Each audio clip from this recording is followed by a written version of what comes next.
The shrieking lava snatched you off the mountainside and soars into the air. At first you struggle to free yourself from its mighty claws. Then you see the creature is carrying you directly towards the yawning black maw of the Shadow Gate, and you freeze with shock. Moments before entering this hellish abyss, you look down and get a passing glimpse of the sun crystal lying among the rocks, no more than 30 feet from the entrance to the Shadow Gate. Do you wish to use Grand Nexus? Yes. Yep. This, and you pass through the Shadow Gate, you are assailed by howling gales and winds. Yet despite the freezing coldness of this abyss, you feel no pain. Your body is protected, cocooned, and shielded by your advanced mastery of the discipline of Nexus. You feel as if both you and the lavas are whirling downward in ever-decreasing circles into the core of a vortex, and rapidly you lose all track of time. Then, as abruptly as it began, the whirling ceases and the frigidity of the abyss is transformed into a harsh and blistering heat. Shielded as you are, this extreme temperature feels pleasantly warm. Nevertheless, with fearful apprehension, you force open your eyes to look upon the nightmare realm that now surrounds you. With dread, you cast your eyes across a nightmare landscape that stretches in every direction to a horizon dancing with fire. Streams of blazing lava cut fissures through the cold black soil, and pools of molten mud, glowing cherry red, spout geysers of yellow flame that seem to claw vengefully at the orange sky. The heat and the stench of sulfur is overwhelming. The lava drops you onto the shifting black soil and soars upwards until it disappears into the rolling clouds. In the middle distance, you see a herd of dragon-like creatures, snorting fire as they lumber slowly across this hellish plain. You sense great danger, and when you focus your cast skills at the approaching leviathans, you are shocked by what you learn. You have been transported to the plane of darkness, your domain occupied and ruled over by Nor, the Dark God. The approaching dragon creatures are massing to enter the Shadow Gate that lies several hundred yards at your back. They are Nor's newest creations, and you sense that if they are allowed entry to your world, Summerlund and the Kai are doomed. So, you get the okay, so, like, do you wish to use the Grand Nexus, Platinum Amulet, or the Talisman of Ishir? I think we should use the Platinum Amulet. I mean, yeah, we have the whole Grand Nexus thing, but the Platinum Amulet... Sure, why not? Okay. You give thanks for the Platinum Amulet for its sense that it is protecting your body from the extreme heat and toxic atmosphere of this hellish place. However, the amulet alone is not sufficient to keep you safe from the creatures that are now advancing rapidly towards the Shadow Gate.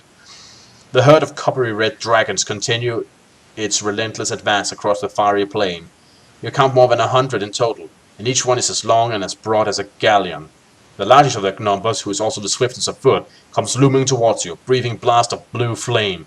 His scaly brethren halt in their tracks and watch expectantly through hooded black eyes as their leader stalks you like a cat preying upon a helpless dormouse. And there's a picture. So yeah. So here they are. Finally, dragons. Oh crap. Let us have a look when it wants.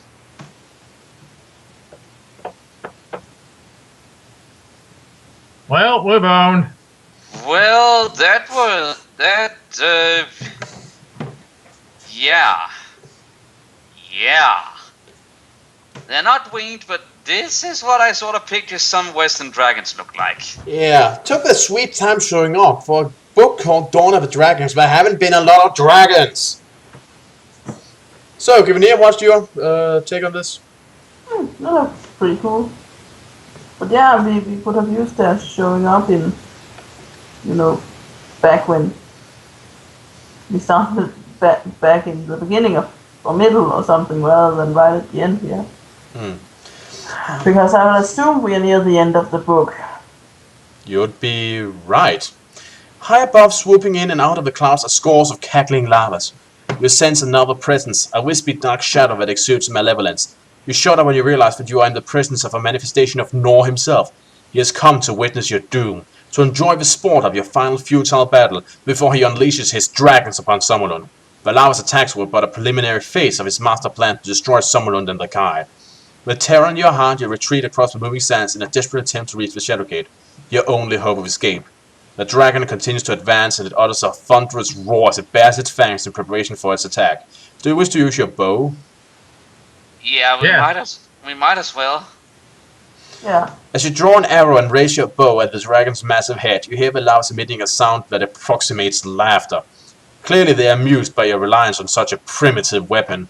Undaunted by the cackling snare, you pull the bowstring as taut as you can and place your trust in the gods Ishia and Kai to guide your aim. Do you wish to use Magi magic? Sure. Yeah. You Yeah. can guide the arrow that way. You whisper the words of the Old Kingdom spells Penetrate and direct its power to the tip of your arrow. Instantly, its point and shaft becomes as hard as diamond. Well, that's a good thing, I suppose. Then, with a prayer to Ishia on your lips, you release your straining bowstring and send the arrow whistling towards the dragon's head.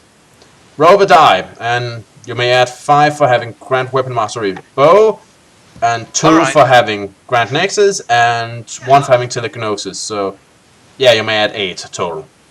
Well, 15 then. Right. Your arrow penetrates deeply into the dragon's eye. Its entire length disappears into the black cornea, and he reacts to the sudden agonizing pain by emitting a ground-shuddering roar.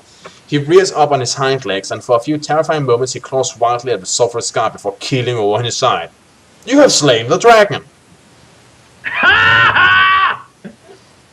That would be a victory, if not for the fact that there's at least, I don't know, 99 others. The death of their leader stuns the dragon's herd into frozen silence, and you seize this opportunity to make a dash for the Shadowgate. Before Nor can direct his Lauas to block your escape, you reach the Shadowgate and hurl yourself through it into the whirling black abyss. The howling winds of the abyss buffet you unmercifully as you spin around this whirling black vortex. Pressure begins to build in your body, and soon the pain in your head and chest becomes almost unbearable. It feels as if you're being torn apart. Do you wish to use Grand Nexus? Yeah. Yes. You draw upon your Kai mastery for protection, and gradually you feel the pain subside. Flashing motes of light are beginning to whirl past you in the inky blackness, and faint sounds are reaching your ears, emanating from a pinpoint of light in the far distance. This speck of light steadily grows until it seems to fill your senses, and with an abruptness that leaves you gasping for breath, you suddenly find yourself lying face down on a slab of damp granite. Still shaken from the effects of your return through the Shadowgate, you slowly get to your feet and look out across the surrounding foothills. Here in your homeworld, several hours have passed since you were carried through the Shadowgate and into the Plane of Darkness, and as you survey the land, you notice that the first rays of the Fema dawn are beginning to color the eastern horizon. You look down at the mountainous slopes which descend before the yawning black mouth of the Shadowgate, and to your relief you see the faint golden shimmer of the sun crystal is still lying where it fell, 30 feet below where you are now standing. Well, go get it! Yep. Quickly! Quickly you make your descent across the rocks to where the sun crystal lies, but in your hurry you slip and fall on the wet granite. Damn it! Okay, so let's see. Roll a die and let's see. Add 3 for Hunt Mastery, 2 for Nexus. What's your endurance? Our endurance at this point is 46. Right. Okay, so add 5 to the number rolled. 13 then. You do not slip very far before you're able to arrest your fall and descend at a slower pace. You find the sun crystal lying wedged among the rocks, and with a growing sense of awe, you take hold of it and weight it in your hand. Then you return to look back at the Shadowgate in order to gauge your throw. The halo of energy which surrounds the Shadowgate begins to crack fiercely, and your kind instincts tingle with a strange and sinister premonition. You can sense that on the Plane of Darkness, Nor has just consigned his newest champions to the Shadowgate through which you escaped. His mighty dragon herd is on its way to Magnamont. As the first rays of the dawn sun spreads across the surrounding rocks, you draw back your arm and hurl the sun crystal into the gaping maw of the Shadowgate. There's a blinding flash as the sun crystal passes through the Shadowgate, and a deafening implosion falls which sucks a whirlwind of air and loose rocks into its whirling core. For a few moments you hear a terrible far-off scream. It is the lonely cry of Nor himself lamenting the destruction of his dragon herd, which, by your actions, you have consigned to oblivion. The vortex continues... What? So we kill the leader and then use some kind of magical grenade to wipe out the rest of... Okay, I have to say they are evil, but we just committed genocide. The vortex continues to whirl, but it is growing smaller as its collapsed power fades. It shrinks and shrinks until with a final crack, it disappears completely. You return to the monastery where upon your arrival at the North Gate you are treated to the loud and joyous applause of the young Kai warriors. Baden and Remoa praise and congratulate you for your victory over the minions of Nor. It is a victory that will long be remembered in the history of someone in the legends of Kai. Congratulations, Grand Master Lone Wolf. Once again, you have triumphed over the evil forces of the Dark God. You are truly a brave and exceptional warrior. Yet, the fight against evil has still to be won. A new and chilling manifestation of this evil will soon appear in your world, and it is an evil that will test your skills to the limit. The nature of this challenge awaits you in the next Grandmaster Adventure. So, that was Lone Wolf, Dawn of the Dragons, guest starring a group of dragons. Short. Yeah. More like a cameo, actually. Yeah. So, what do you all think? Well, There was a serious lack of dragons in this book. Yeah. But when Well, they I showed up, actually- they looked pretty cool. yeah. I have to say, I actually like this one a lot. Although I have to say, I'm really disappointed that we didn't get to do anything to resolve the situation in Palmyrion. Yeah, I'm looking at the... Yeah, I mean, when I looked at the situation there, I thought we had passed by the archers when we jumped in the river. Then we got up on the other side, and then I heard that we were heading towards them, and then I thought, okay, we'll get to fight them anyway. And then we really did pass by them. Yep. Also, I'm noting... So I was disappointed, then I was relieved, and then I was disappointed again. Yep. Also, I'm looking at the paths here, and you could actually have fought Prince Luther. Well, that required you to go to Duardon to do so. Huh. So, yep. But hey, you managed to kill Rourke, or, well, re-kill him. Yeah. And you also managed to skip the fight with the dragon leader Vaxagore by killing him instantly. Ha I have something to mention on that front, and it is something I am a little disappointed with, because normally nowadays, when you think about a dragon, you just think, that elite special or mob or something like that, that the dark, evil, blah, blah, blah, blah, is sending out. I think dragons have gotten from having almost a godlike status for being either a good guy or bad guy, to just being, the elite of the bad guy forces. Yeah, but before that, dragons were these pathetic little creatures crawling around in the caves and such to be killed by brave Christian warriors. Dragons have had a very colorful history. There's an article I would like to show you about how dragons have appeared throughout history at some point. It's really inspiring because they weren't always these grand creatures of power. Some dragons were actually quite weak. Small? Yeah, small and weak.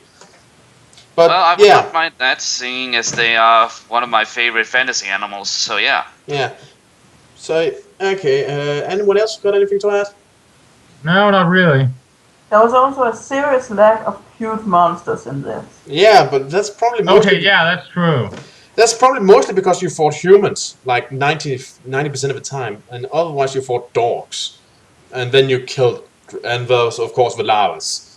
But yeah, you mostly fought humans here. And Well, adding to that, I know it was not a monster, but this horse, and I must be honest, I cannot help but call it Shadowfax, because it just feels like it is that damn miraculous horse. in any case, that means that this has been Eric Cobra, And Ronanaroja. And Warlord 1? And give an ear. and this has been Lone Wolf. Let's play Lone Wolf Blind. See you all around. Or See you around, folks. See ya!